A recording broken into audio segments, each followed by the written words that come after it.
Assalaamu calaykum waraxmatullaahi wabarakaatu. Maanta halkan waxaan ku tusinayaa inta nambar oo iska block garaysay qaabka ku ogaan kartid baan halkan ku tusinayaa. Marka inta nambar oo iska block garaysay qaabka ku ogaan kartid hata wixii aad delete garaysay oo kugu jirin kulli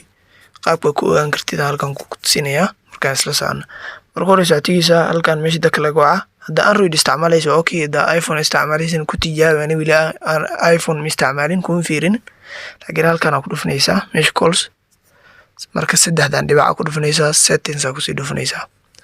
marka halkan page-ka imaadid meeshaan tigisa markay ku qoranta block the numbers marka halkan list ay ku soo galayaan oo number wixii block garaysay kulli saana u socon kartaa way ku soo galayaan listigooda halkan marka hadda ka bixin rabto calaamada X ku dhufanaysaa aan block tana ku dhufanaysaa si toos u baxa marka block dam fulay marka hadda ku dari rabtid qaabka kale loo daraa taqaaniin jecel isla markaan adoo page kan jooga ku dari rabtid add a number block leedahay halkan numberka marka ay gelinaysaa block leedahay marka si toos ah marka halkan waxay iskaga xiri kartaa waxay iskaga xiri kartaa dadka private-ka dad ku soo waca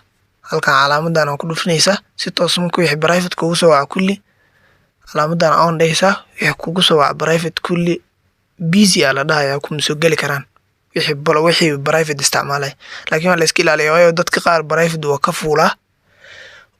hooyada ama waalidka ku soo wici kara marka private uu ka saaran yahay kana ay ogaan marka dhibaato imaanaysa darteed aan on waxaan iska dhahaa off insha Allah ay faa'iideyna jeclaa channel ka subscribe noo saara gambalelkan furta khayr in rajeynaya